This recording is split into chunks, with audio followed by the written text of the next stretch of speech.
Hello everyone, welcome back to my YouTube channel. आप सभी का मेरे YouTube channel Ojaswi R mathematics में स्वागत है। आज हम 16th लेक्चर में पहुंच चुके हैं लीनियर अलजेब्रा के। आपको कोई भी डाउट्स हो या क्वेरीज हो लीनियर अलजेब्रा में, प्लीज़ मुझे कमेंट कीजिए। प्रीवियस वीडियो में हमने आपको एक्सटेंशन थ्योरम के बारे में बताया था। आज के वीडियो लेक्चर में हम दो थ्योरम्स को कवर करने वाले हैं, existence of basis and second theorem dimension theorem for vector space. इन दोनों थ्योरम्स को हम आज के वीडियो लेक्चर में कवर करेंगे। ओके, इन दोनों थ्योरम्स में आज के वीडियो लेक्चर में जो मेन टॉपिक्स हैं एग्जिस्टेंस एंड डायमेंशन थ्योरम्स के लिए, वो basis and finite dimensional vector space है। अगर आपने basis and finite dimensional vector space की थ्योरम्स को अच्छे से पढ़ा है तो आपको आज की वीडियो समझने में कोई भी प्रॉब्लम नहीं होगी। Okay, so let's start today topic existence of basis of a vector space. ठीक है, existence of basis of a finite dimensional vector space. आइए इसके हम थ्योरम देखते हैं क्या होती है। थ्योरम,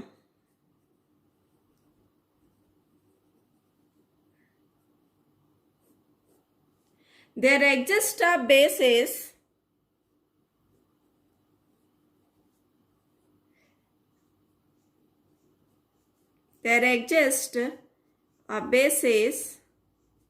of every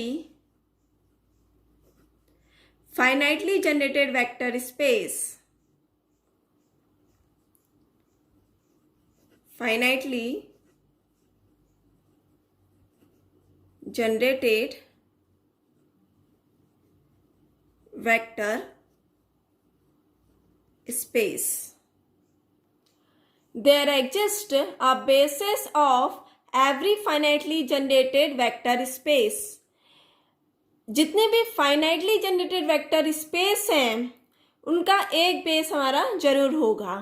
ठीक है ना, इसे हम ऐसे भी बोल सकते हैं, किसी भी फाइनाइटली जनरेटेड वेक्टर स्पेस का एक बेस जरूर होता है।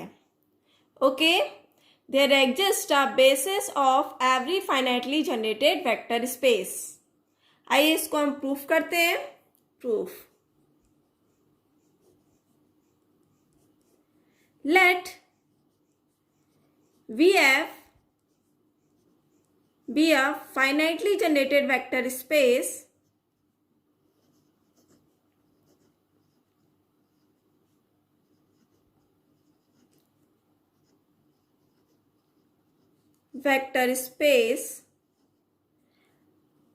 other than the null space. अगर हमारे पास VF क्या है, फाइनाइटली जनरेटेड वेक्टर स्पेस है अदर देन नल स्पेस के, there exist a finite set, हम ले रहे हैं S, फाइनाइट सेट S, जो सबसेट किसका है, VF का सबसेट है। ठीक है, एंड S में हमारे पास alpha 1, alpha 2 and so on alpha n types के एलिमेंट हैं। ठीक है, और ये सबसेट किसका है, V का सबसेट है। ठीक है, सच दैट जो लीनियर स्पैन ऑफ S होगा वो इक्वल टू VF के होगा। ये किसकी डेफिनेशन होती है हमारे पास, फाइनाइट जनरेटेड वेक्टर स्पेस की। ठीक है, अगर हमारे पास VF भी है फाइनाइटली जनरेटेड वेक्टर स्पेस है अदर द नल स्पेस के, there exist a finite set S equal to alpha 1, alpha 2 and so on alpha n subset of V such that linear span of S equal to VF। Okay, अगर हमारे पास linear span of S equal to VF के हैं तो हमें basis के लिए एक और कंडीशन होनी चाहिए, वो लीनियरली इंडिपेंडेंट होना चाहिए। ठीक है ना, तो हम एक केस से लेके चलते हैं कि then either S is linearly independent. ठीक है ना, अगर हमें लेके चलते हैं कंडीशन कि S क्या है, लीनियरली इंडिपेंडेंट है, तो इस केस के लिए हमारे पास क्या होगा, ये बेसिस हो जाएगा S। ठीक है ना, क्योंकि बेसिस के लिए हमारे पास लीनियरली इंडिपेंडेंट स्पैनिंग सेट क्या होता है, हमारे पास बेसिस होते हैं। ओके, तो in this case S is a basis,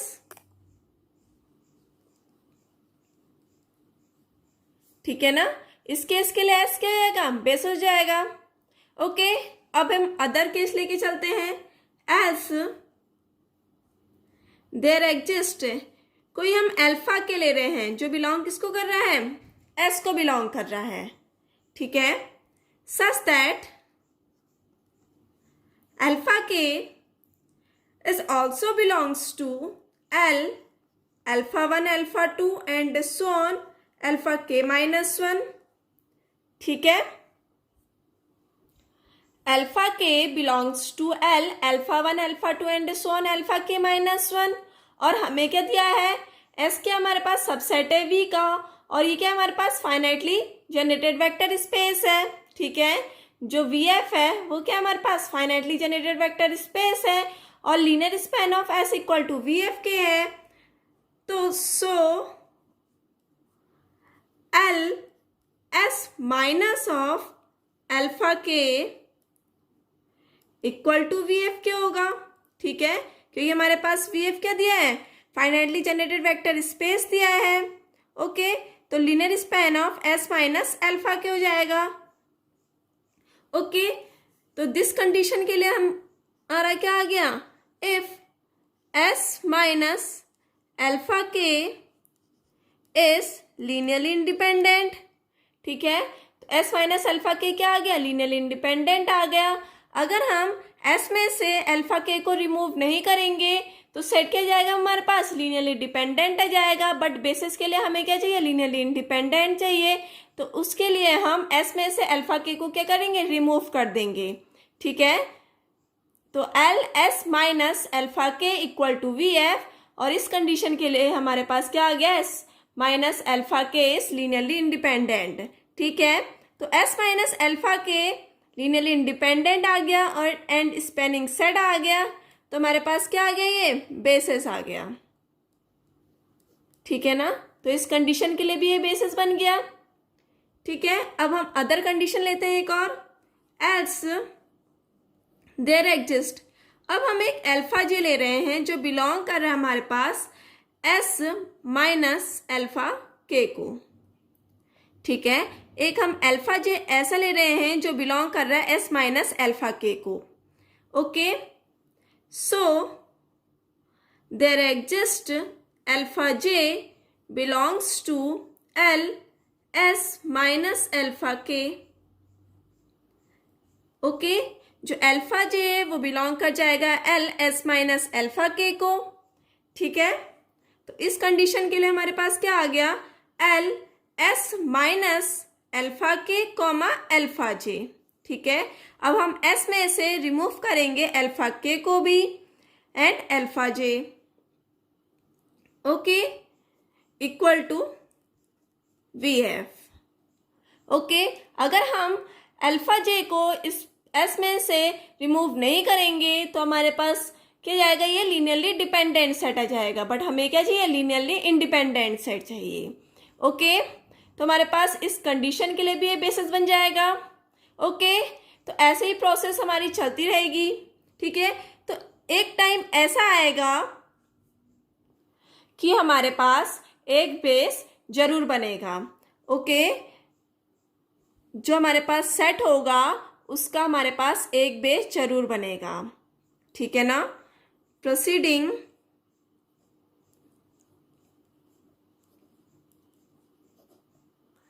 in above manner,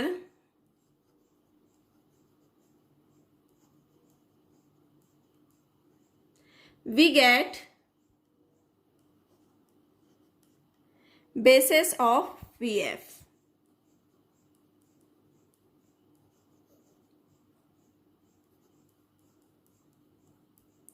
ठीक है ना, तो हमारे पास बेसिस बन जाएगा VF का। ओके, आया समझ में? एक बार और देखते हैं हम ये theorem. There exist a basis of every finitely generated vector space, ठीक है। जितने भी फाइनाइटली जनरेटेड वेक्टर स्पेस हैं उनका एक बेस जरूर होगा। इसका प्रूफ देखते हैं हम।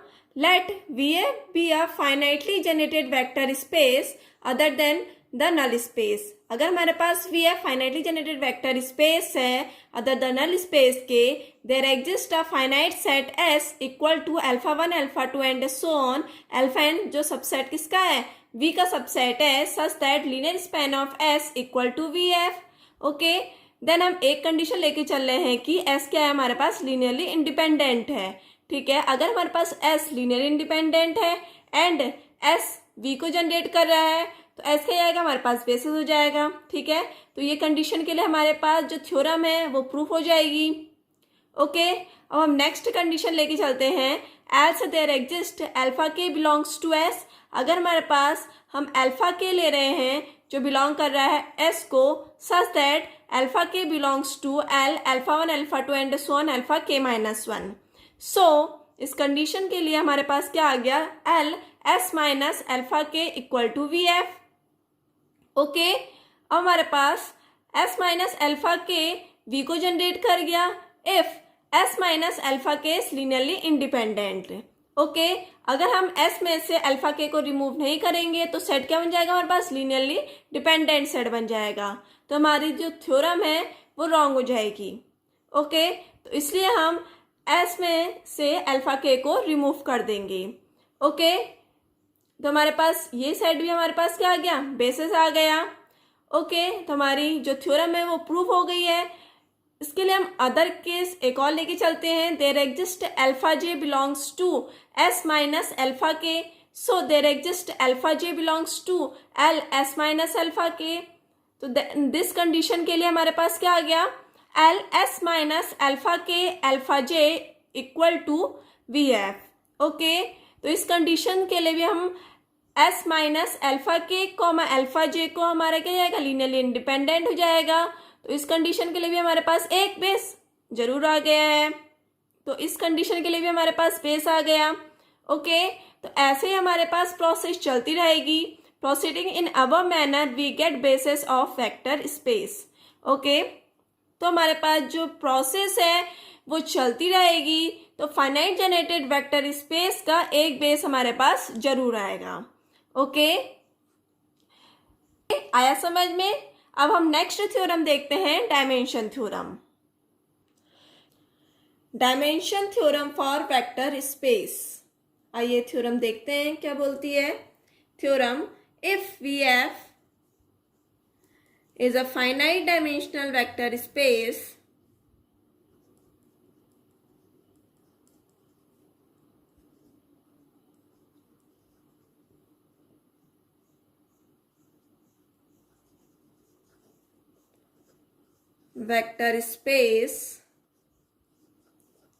then any two bases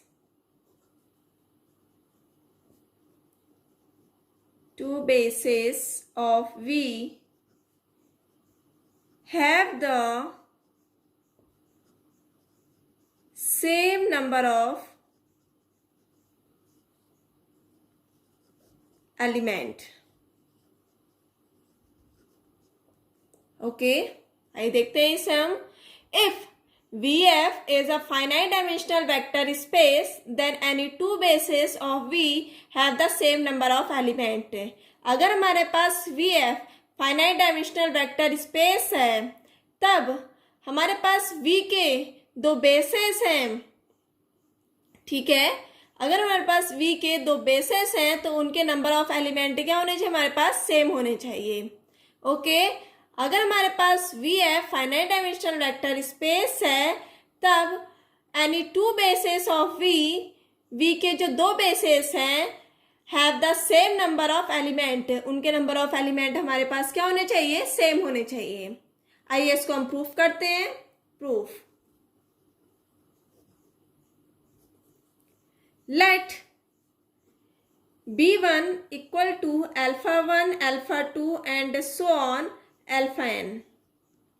अगर हमारे पास एक बेस है α1 α2 and so on alpha n and second base है B2 β1 β2 and so on beta m।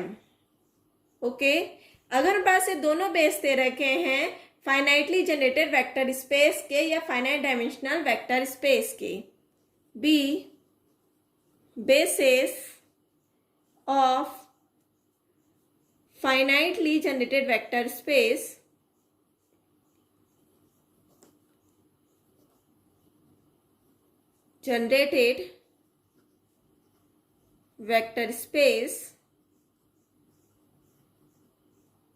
तो हमें प्रूफ करना है या शो करना है, to show that n equal to m, उनके नंबर ऑफ एलिमेंट हमें क्या करने हैं, इक्वल करने हैं। अगर हमारे पास ये दोनों बेसिस दे रखे हैं तो उनके नंबर ऑफ एलिमेंट हमारे पास क्या होने चाहिए, इक्वल होने चाहिए। ओके, आइए इसको हम शो करते हैं। सबसे पहले हम एक बीटा 1 एलिमेंट ले रहे हैं B2 से। ओके, हम बीटा 1 एलिमेंट ले रहे हैं B2 से एंड ये किसको बिलोंग कर रहा है, लीनियर स्पैन ऑफ B1 को। ओके, जो बीटा 1 है एलिमेंट B2 का वो B1 को बिलोंग कर रहा है, लीनियर स्पैन ऑफ B1 को बिलोंग कर रहा है, बिकॉज हमारे पास जो B1 है वो बेसिस है। ओके, और ये क्या हमारे पास फाइनाइटली जनरेटेड वेक्टर स्पेस है। तो दिस कंडीशन के लिए हमारे पास क्या हो गया, B1 alpha 1 and so on alpha n is linearly dependent बन गया। ओके, पहले सेट क्या था हमारे पास, लीनियरली इंडिपेंडेंट सेट था। अब हमने बीटा 1 एलिमेंट भी ऐड कर दिया इसमें, तो हमारे पास ये पूरा सेट क्या बन गया है, लीनियरली डिपेंडेंट बन गया है। ओके, अगर ये पूरा सेट लीनियरली डिपेंडेंट बन गया तो हमारे पास ये बेसिस नहीं रहेगा। तो इसके लिए हमने क्या करा, beta 1 alpha 1 and so on alpha n minus alpha i। Okay, हमने B1 से एक अल्फा i एलिमेंट लिया है, इसको हमने क्या करा है, रिमूव किया है beta 1 alpha 1 alpha 2 and so on alpha n से। ओके, तो दिस कंडीशन के लिए क्या हो गया, ये स्पैन हो गया V का। ओके, ये स्पैन हो गया V का, इट मीन्स ये क्या है, हमारे पास लीनियरली इंडिपेंडेंट बन गया है। ओके, बीटा 1 कभी भी अल्फा i के इक्वल नहीं होगा। ओके, तो इस कंडीशन के लिए क्या बन गया, लीनियरली इंडिपेंडेंट सेट बन गया एंड ये क्या हो गया, हमारे पास स्पैन ऑफ V के इक्वल हो गया। Okay, beta 1 alpha 1 and so on alpha n minus alpha i span of V। Okay, span of V के हो गया तो हमारे पास ये क्या हो गया, ये बेसिस बन गया। ओके, नाउ हम एक और एलिमेंट ले रहे हैं बीटा 2 जो बिलोंग कर रहा है लीनियर स्पैन ऑफ B1 को। ओके, अब हम B2 से एक बीटा 2 एलिमेंट ले रहे हैं जो बिलोंग किसको कर रहा है, B1 को बिलोंग कर रहा है। ओके, B1 को बिलोंग कर रहा है and also belongs to beta 1 alpha 1 and so on alpha n minus alpha i। Okay, linear span of beta 1 alpha 1 and so on alpha n minus का alpha i। Okay, अगर ये linear span of beta 1 alpha 1 and so on alpha n minus alpha i को belong कर रहा है तो इस condition के लिए क्या हो गया, beta 1 beta 2 and so on alpha 1 alpha 2 and so on alpha n minus alpha i is linearly dependent. ठीक है, इस कंडीशन के लिए लीनियरली डिपेंडेंट आ गया। ओके, बट हमें क्या चाहिए, लीनियरली इंडिपेंडेंट सेट चाहिए। उसके लिए हम इस सेट से क्या करेंगे, एक एलिमेंट अल्फा j लेंगे, उसको हम क्या करेंगे, रिमूव करेंगे। Okay, beta 1 beta 2 alpha 1 alpha 2 and so on alpha n minus alpha i comma alpha j। Okay, हमने एक अल्फा j को भी रिमूव कर दिया है। ठीक है ना, अगर हमने अल्फा j को रिमूव कर दिया तो हमारे पास क्या आ गया, लीनियरली इंडिपेंडेंट सेट आ गया। अगर ये लीनियरली इंडिपेंडेंट सेट आ गया तो हमारे पास क्या हो गया, beta 1 beta 2 alpha 1 alpha 2 and so on alpha n minus का alpha i alpha j span of v। तो हमारे पास क्या आ गया, ये स्पैन ऑफ v के हो गया, ये स्पैन ऑफ v के हो गया। तो हमारे पास क्या हो गए, बेसिस बन गया है। ओके, तो हमारे पास ये जो प्रोसेस है वो चलती रहेगी। Proceeding in similar manner, all अल्फाज कैन नॉट एग्जॉस्ट स्टिल और betas have enter into the set. Okay, हमारे पास एक टाइम ऐसा आएगा कि सारे अल्फाज क्या होंगे और रिमूव हो जाएंगे और बीटा 1 क्या जाएगा, जो बीटास जो हमारे पास एंटर हो जाएंगे सेट में।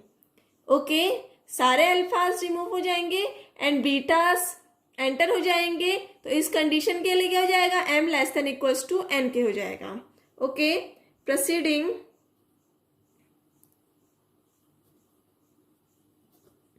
इन similar manner, all alphas cannot exhaust state, still all betas have entered into the set। तो दिस कंडीशन के लिए क्या हो गया, m less than equals to n के आ गया। ओके, ऐसे हम सेकंड कंडीशन लेंगे। नाउ इंटरचेंजिंग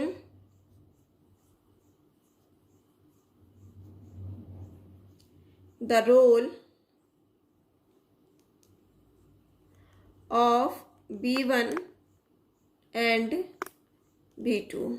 ओके, हमने B1 और B2 को हम क्या करेंगे, इंटरचेंज करेंगे। तो इस कंडीशन के लिए क्या हो गया, n less than equals to m के हो गया। ओके, जो जाएंगे तो इन दोनों कंडीशन से क्या आ गया हमारे पास, n इक्वल टू m, और हमारी थ्योरम क्या हो गई, प्रूफ हो गई।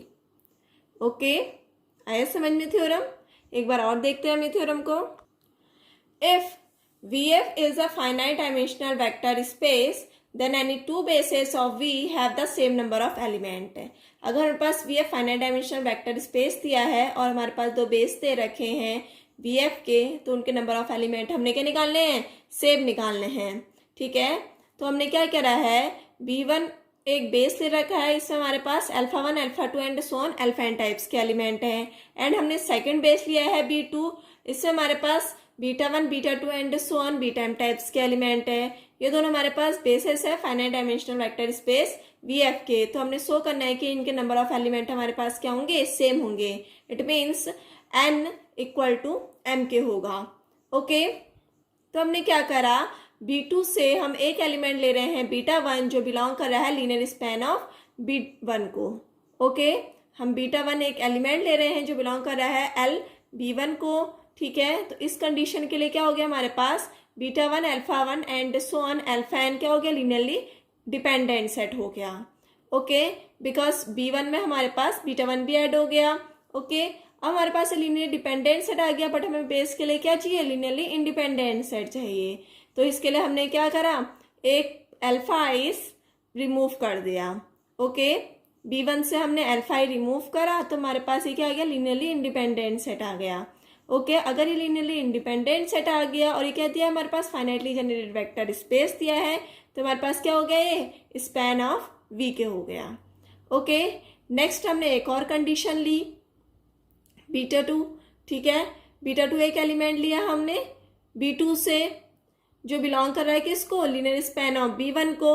इट मीन्स ये also belongs to beta 2 linear span of beta 1 alpha 1 and so on alpha n minus alpha i। Okay, अगर ये इसको बिलोंग कर रहा है तो हमने क्या करा, beta 1 beta 2 and so on alpha 1 alpha 2 and so on alpha n minus का अल्फा i क्या आ गया हमारे पास, लीनियरली डिपेंडेंट सेट आ गया। बट हमने क्या निकाला था, लीनियरली इंडिपेंडेंट सेट निकाला था। तो इसके लिए हमने क्या करेंगे, हम एक अल्फा जे लेंगे, उसको हम रिमूव कर देंगे इस सेट से। रिमूव कर देंगे तो हमारे पास सेट क्या आ जाएगा, लीनियरली इंडिपेंडेंट सेट आ जाएगा। ओके, अगर ये लीनियरली इंडिपेंडेंट सेट आ गया तो स्पैन ऑफ वी को ये जनरेट करेगा। ओके, तो ऐसे हमारे पास प्रोसेस चलती रहेगी। तो एक कंडीशन ऐसी आएगी कि हमारे पास जितने भी अल्फाज होंगे वो एग्जॉस्ट हो जाएंगे एंड बीटास के जाएंगे एंटर कर जाएंगे B1 में। Okay, proceeding in similar manner of अल्फाज कैन नॉट एग्जॉस्ट स्टिल और betas have enter into the set. तो हमारे पास क्या जाएगा, जो नंबर ऑफ एलिमेंट m के होंगे वो less than equals to n के हो जाएंगे। ओके, अब हम सेकंड केस लेके चलते हैं। Now interchange n less than equals to m के आ गया, तो हमारे पास दो कंडीशन बन गई। तो हमारे पास क्या आ गया, n इक्वल टू m के हो गया। ओके, आया समझ में। आज हमने दो थ्योरम्स पढ़ी हैं। ये दोनों थ्योरम्स मोस्ट इम्पोर्टेंट थ्योरम है, एग्जाम्स में पूछी जाती है थ्योरम। ओके, आपको आज की वीडियो कैसी लगी आप प्लीज़ मुझे कमेंट करके बताइए एंड प्लीज़ मेरे चैनल को सब्सक्राइब कीजिए, शेयर कीजिए एंड लाइक कीजिए। एंड नेक्स्ट वीडियो में हम मिलते हैं कुछ और थ्योरम्स के साथ। Okay, bye.